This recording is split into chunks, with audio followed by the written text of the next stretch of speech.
बिस्मिल्लाहिर्रहमानिर्रहीम। अस्सलाम वालेकुम व्यूवर, मैं हूं शहबाज और आप देख रहे हैं मेरा यूट्यूब चैनल। व्यूवर, आज हम बात करेंगे जी कॉन्स्टिपेशन ड्यूरिंग प्रेगनेंसी, यानी कि हमल के दौरान जो है अगर कॉन्स्टिपेशन यानी कि कब्ज़ हो जाए तो इसके लिए क्या हम मेडिसिन यूज़ कर सकते हैं। अगर कर सकते हैं तो कौन सी मेडिसिन हम यूज़ कर सकते हैं और इसका घरेलू इलाज क्या है।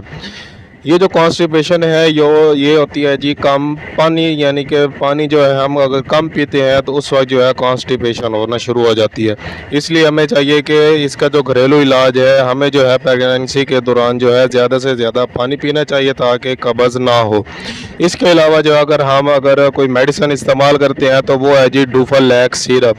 ये जो डुफालैक्स सिरप है ये बहुत ही बेस्ट है। ये जो है एबट कंपनी की एक प्रोडक्ट है और इसकी जो कीमत है वो सिर्फ़ और सिर्फ 300 रुपये इस सिरप की कीमत है।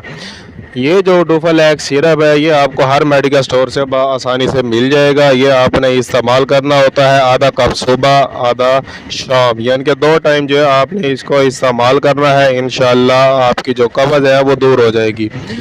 ये जो डुफालैक्स सिरप है ये प्रेगनेंसी के दौरान भी इस्तेमाल हो सकता है, यानी कि अगर आपको हमल है तो आप जो है ये मेडिसिन यानी कि ये सिरप जो है इस्तेमाल कर सकते हैं। आधा कप सुबह आधा शाम को जो आपने इस्तेमाल करना है, वो भी जो है पानी में डाल के, यानी कि आधा कप हो पानी उसमें जो है आपने इसको डालकर इस्तेमाल करना है। ये जो आप 4 से 5 दिन लगातार इस्तेमाल करेंगे तो आपके जो कब्ज़ है ये ख़त्म हो जाएगी। अगर आपके माइंड में किसी भी किस्म का क्वेश्चन है तो मुझे कमेंट लाजमी करें और हमारे चैनल को सब्सक्राइब करें। मिलते हैं अगली वीडियो में, अब तक के लिए हमें इजाज़त दें। अल्लाह हाफ़िज़।